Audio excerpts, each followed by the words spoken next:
Sinuyod po ang garahe ng mga heavy vehicles sa Kalasyaw at Dagupan City ng Land Transportation Office, Dagupan District Office noong Mayo 9. Ayon sa ulat, ito umano ay alinsunod sa pagpapatibay ng road safety regulations sa mga pampublikong lansangan.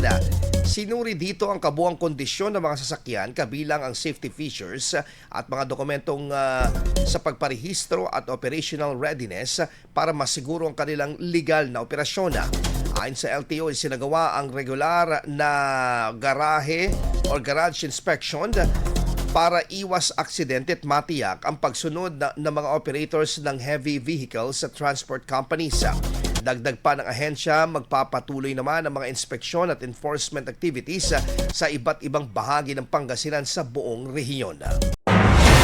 IFM News. IFM News. IFM News.